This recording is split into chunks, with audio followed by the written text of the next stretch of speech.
Hey guys, let me tell you, I absolutely love Final Fantasy VII Remake. I played the original game when it came out on the PS1 back when I was like 16 years old or so, and seeing the characters and world I had grown so fond of as a young man, a whole generation later on a contemporary platform like the PS4 Pro, feels like a grand reunion of sort. And right now I'm on my second playthrough. I'm playing on hard difficulty, and it has made being on lockdown much more enjoyable. So, as much as I would like to spend the entire video talking about Final Fantasy, I'm actually here to talk about Minoxidil, also known by the trade names Rogaine or Regain, even though it's been off patent and available as a generic for quite some time now. So specifically, I want to talk about 8 of the most common misconceptions or myths I hear people say about Minoxidil, so I can address them in hopes of leaving people who watch this video more informed about this hair loss treatment. And, some will require only a simple explanation, while others may require a more detailed look. But, there's a lot to talk about, so let's get started with number 1.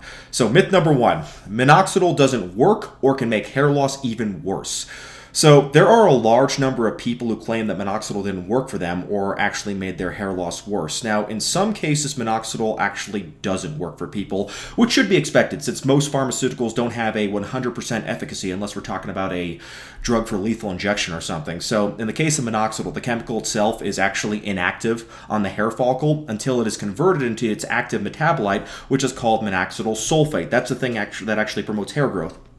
So, in order for this inactive minoxidil to convert into the active minoxidil sulfate, there needs to be a sufficient quantity of sulfotransferase enzyme on the scalp. And this is the enzyme that converts minoxidil into minoxidil sulfate. So once the conversion has happened, the minoxidil sulfate will prolong the anagen, which is the growth phase of the hair follicle, by promoting the growth of the dermal papilla cells, which promote hair.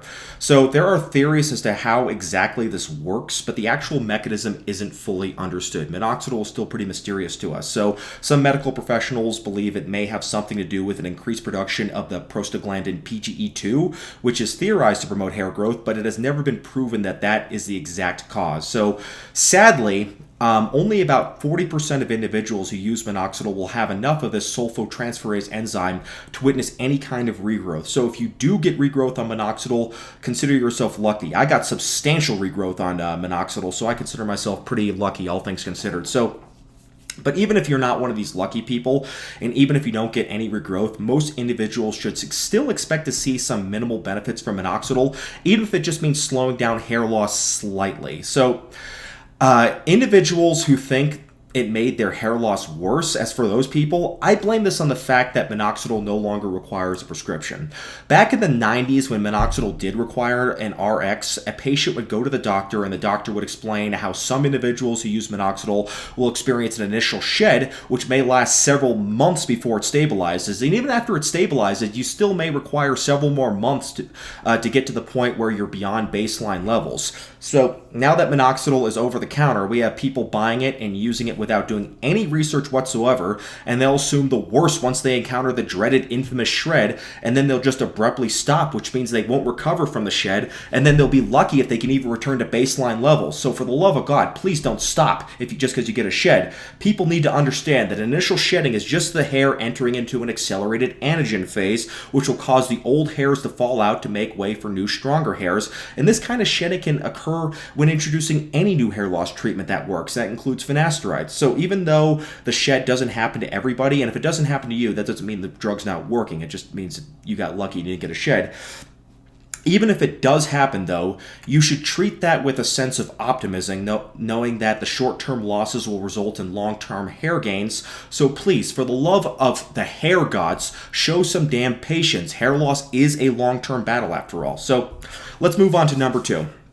Myth number 2 is that minoxidil only works on the crown and it doesn't work for hair loss on the front or midsection of the scalp. So I understand why a lot of people believe this, because even the instructions that come with packages of minoxidil will tell people this. The thing is, though, is that it's not true. The reason why minoxidil manufacturers tell people this is because when minoxidil was undergoing FDA approval during initial clinical trials, for whatever reason, the drug was only tested on the crown of the head and thus was only FDA approved for treatment on the crown. The reality, though, is that minoxidil works everywhere on the body where there is hair. The only reason we found out why minoxidil promotes hair growth is by accident, in fact. It was originally developed in the 1960s as an oral blood pressure medication called Lonatin, and people only got the idea of turning it into a topical hair loss treatment after it was found that patients who took Lonatin, oral minoxidil, strangely enough reported hair growth as a side effect. But they weren't just getting hair growth on the scalp, they were getting hair growth everywhere. So minoxidil will work anywhere it is applied, and people have even successfully used minoxidil to improve the growth of their beards. And some people who are sensitive to the topical minoxidil also report unwanted hair growth in regions other than the scalp, and in which case maybe 2% minoxidil may be a better choice than 5% minoxidil, even though it is reported to be about 40% less effective. So I still think 5% minoxidil should be the first choice for most people, unless you're really, really sensitive to the drug for some reason. So, moving on to number 3, myth number 3, minoxidil works by improving blood flow to the scalp. And, this belief stems from the fact that minoxidil, as I said, it was originally developed as an anti-hypertensive drug which lowers blood pressures in individuals and thus improves blood flow, which promotes hair growth. This is based on the debunked blood flow theory, which purports that hair loss is actually caused by poor blood flow. And this claim has long been exploited by charlatans and con artists for decades, if not even longer than that, through many scam products which are still commonly found throughout the market even today. So let's examine this theory or this claim, I should say, and assume hypothetically that the blood flow theory is true. If such were the case, then individuals with hypertension would be at greater risk of hair loss, yet we see plenty of bald individuals who are healthy, and conversely, we see many unhealthy, obese smokers who still have full heads of hair. So you can be at the absolute pinnacle of good health and go bald, and you can also be very, very unhealthy and still have a full head of hair. And I'm sure we know individuals like this in our daily lives. Also, if minoxidil did indeed work for hair loss by lowering blood pressure, then why wouldn't the dozens of other anti-hypertensive drugs in the market do the same thing? Some of these drugs include ACE inhibitors like, captopril or enalapril, and another classification of these drugs would be ARB, which is an acronym for angiotensin receptor blockers, and these would include drugs like Lonsertan or Valsartan, and these don't promote hair growth, even though their mechanism of action may be different from minoxidil. The outcome is still the same, which is that they lower blood pressure and thus improve blood flow. So why has nobody reported hair growth as a side effect of these drugs? When minoxidil was developed, its discovery of being a hair growth promoter was a surprise, and even though there are various theories as to how it works, we know that promoting blood flow is not the reason why. And, I stress this only because it's important for people not to buy into the blood flow theory, because even today, many products and individuals try to scam people with products that have descriptions like, X improves blood flow, which nourishes the hair follicles, promoting healthy hair growth. And it's complete bullshit. And I can guarantee you, if you were to take a scalpel to a bald man's head, it would still bleed. And if someone actually did have an issue with reduced blood flow to the scalp, they would have much bigger things to worry about than hair loss anyways, like a stroke. So, let me go ahead and take a sip of my drink real quick. And let's move on to number 4. Myth number 4. Minoxidil treats androgenic alopecia. Yep, you heard that right. And you may be surprised to hear me mention this as a myth, but the reality is that minoxidil is in fact not a treatment for androgenic alopecia. That doesn't mean that it's not helpful, but by itself, it actually does not treat the underlying cause, which causes hair loss in over 90% of individuals, which is androgenic alopecia. We know this because androgenic alopecia is caused by genetically predisposed sensitivity to the androgens on the scalp, most notably dihydrotestosterone, DHT, and minoxidil is not hormonal in any way. So it can be accurate to say minoxidil helps treat hair loss, but it doesn't treat androgenic alopecia, since it doesn't do anything to address the underlying cause of hair loss, which is the presence of androgens on the scalp.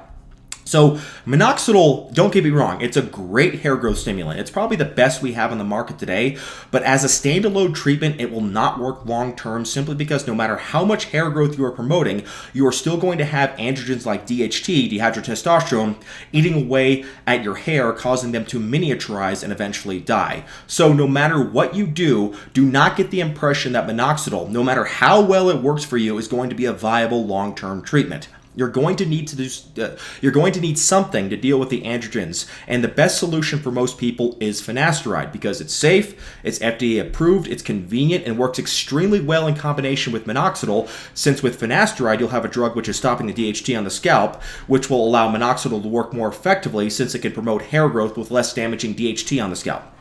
So if you do use minoxidil by itself, all you're doing is buying yourself some time. If you want to win this battle long term, you'll need finasteride or at least something to combat the androgens on the scalp, of which there are options such as RU5841, Breezula, Fluoridil, Alpha-Drediol, etc. But finasteride has the benefit of being an extremely convenient treatment because that is an oral drug, and convenience will help improve adherence to any therapy, which is especially important if we're talking about something that needs to be used long term for continued results. So if you're mixing something like RU5841 every day, you may just get tired of it and quit. But if you're taking something like finasteride, you could just take it like an aspirin and forget about it. So that's why I think finasteride is good, because it's easy to adhere to and because it works.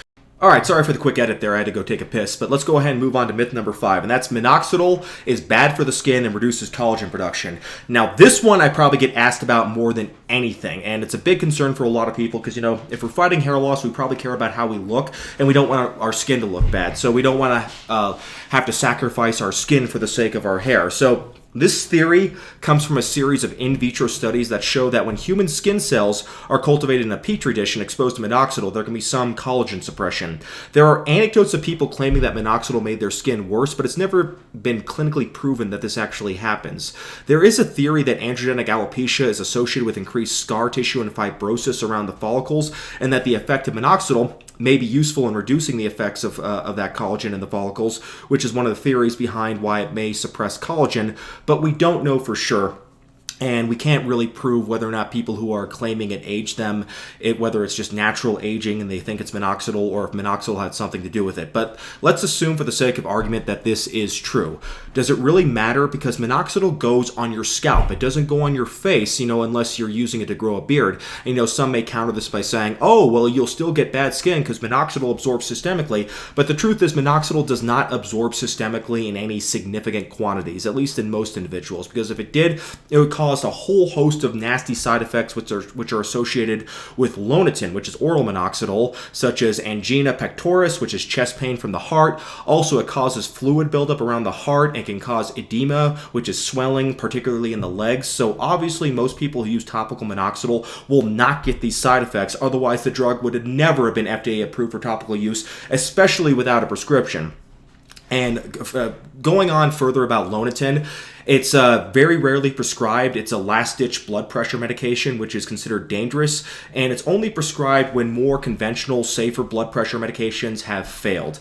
So if you're really worried about the effects of minoxidil and the effects it has on collagen, just make sure you massage the minoxidil deeply into your scalp so it doesn't drip on your face, and also consider making lifestyle choices that improve collagen production on the skin, such as not smoking, not drinking, avoiding the sun, making sure you're using sunscreen, eating a diet that's rich in fruits and vegetables, and also consider using a synthetic retinoid like tretinoin, also known as Retin A, which has been clinically proven to improve collagen production on the skin. And also, it's important that you don't fall for scams like collagen supplements. I do get asked about this frequently, because eating collagen to improve collagen production on the skin is akin to eating a brain to improve your IQ. Collagen, when ingested, will just break down into amino acids in the gut to be used as energy just like any other food, but that hasn't stopped companies from selling collagen supplements and bone broth and making shameful, scamful claims like saying it can fight hair loss, which doesn't even make sense since our hair is made out of keratin, not collagen. So even if ingesting collagen caused it to go to our skin and hair somehow, it wouldn't do anything to promote hair growth because, collagen doesn't have anything to do with hair.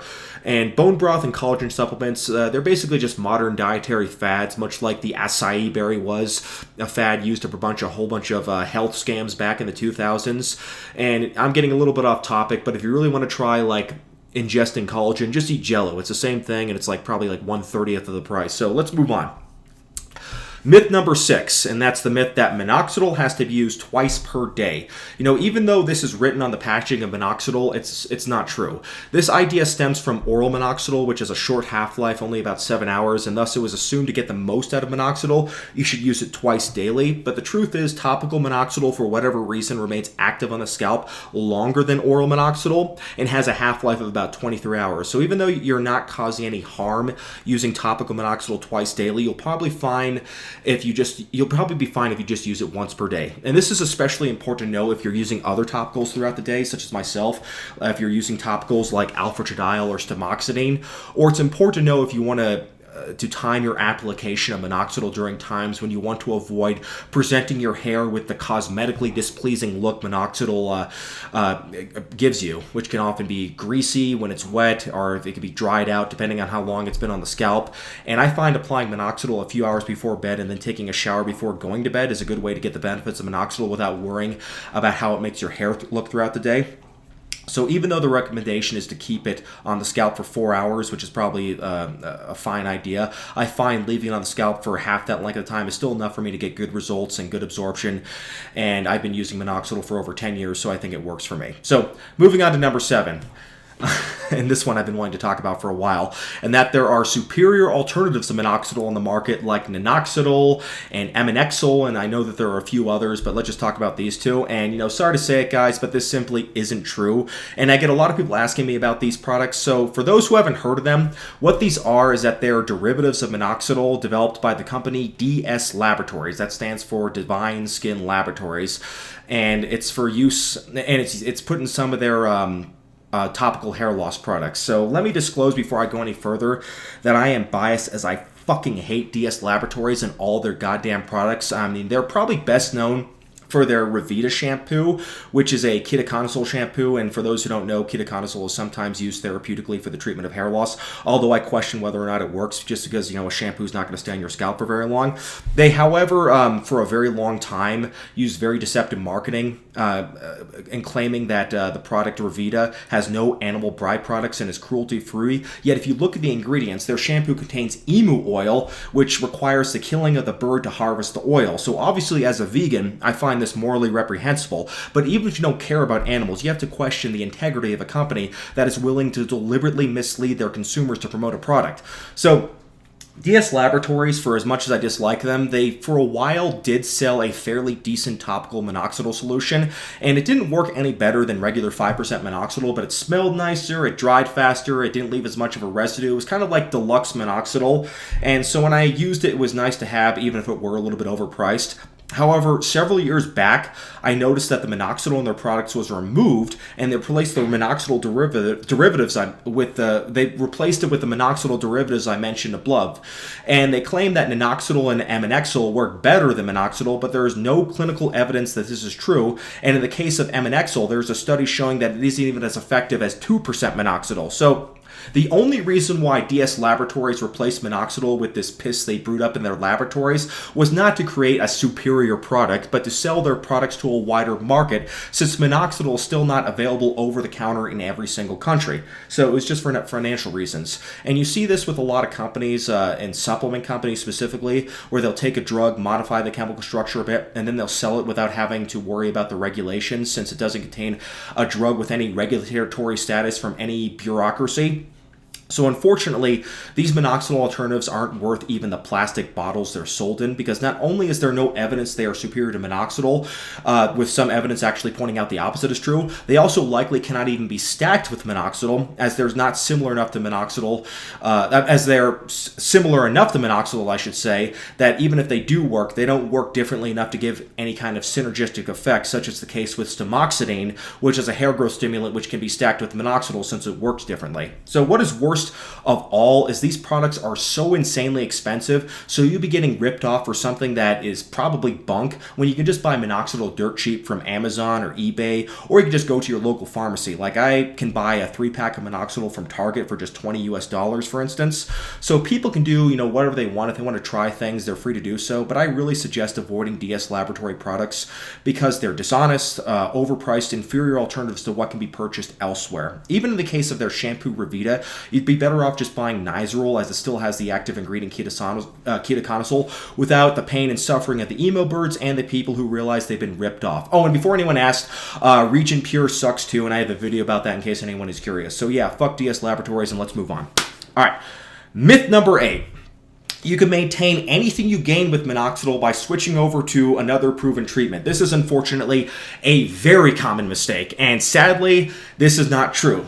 Minoxidil works in a very unique way so that any gains made with minoxidil will be dependent on minoxidil. I have seen many cases on hair loss forums back when I was still on hair loss forums back in the day where people have attempted to switch from minoxidil to finasteride, and the results are often catastrophic. So if you're going to start minoxidil, be prepared for a long-term commitment. If, however, you haven't had any results from minoxidil, then you can probably safely drop it, because all dropping minoxidil will do is bring you back to the baseline levels you were at before you started minoxidil. And if you haven't gained anything, then you have nothing to lose. So it's not just dropping minoxidil for finasteride, but trying to replace minoxidil with another growth stimulant that works will also not work. You know, there are growth stimulants on the market that work, like stamoxetine and adenosine, and like I said, they're proven to work, but again, their mechanism is different enough from minoxidil that you will still lose anything you've gained from minoxidil if you switch to one of these different hair growth stimulants. And this is why I always tell people not to start with minoxidil first. You know, I made this mistake when I started my hair loss journey, and I got great results from minoxidil, which I used as a standalone treatment for a couple of years. And, you know, I eventually was losing ground, so I jumped on finasteride. And in the 10 years plus that I have been on finasteride and minoxidil, I have tried to stop minoxidil a few times, and even while staying on finasteride and using other growth stimulants like stamoxetine, I still lose ground, so I know I have to stay on minoxidil for life. So if you're on minoxidil alone, by all means get on finasteride, as minoxidil is not a viable long-term treatment, but don't think for a second that finasteride is going to help you maintain your minoxidil gains. Applying minoxidil doesn't have to be as inconvenient as people think. In fact, I have a video of how people can optimally apply minoxidil if you guys are serious, but just be prepared for a long-term commitment if you're going to use minoxidil. I mean, it works, but like an overly obsessed girlfriend, it won't let you just walk away from it. So, you know, with that, I think I'm going to wrap things up. But in conclusion, even though I do regret having started minoxidil first, I can't deny that it has been a very effective adjunct treatment in my journey against hair loss. You know, it's a commitment, and it does kind of suck knowing that I will have to use it for the rest of my life. But I'm telling you, there is something very gratifying about doing something every day which you know is helping in the fight against hair loss. Like when I'm putting that minoxidil on my scalp and I'm massaging it in, I think it gives me a bit of an endorphin rush. And, you know, after having used minoxidil for such a long time, it has become completely routine, and I find it no more burdensome than flossing and brushing my teeth. So it's a lot easier to apply if you have short hair or a buzz cut, but even then, with longer hair, it is still easy to apply. You just need to part the hair so you can place the dropper directly on the scalp so not much gets lost on the hair. And, you know, there are other things about minoxidil which are worth discussing, and, you know, I'll bring them up in future videos, but for now, I don't want things to get too bloated, so I'll end things here and be back with more content soon. And, you know, I hope you guys are staying safe, and I'll see you guys all soon. Take care.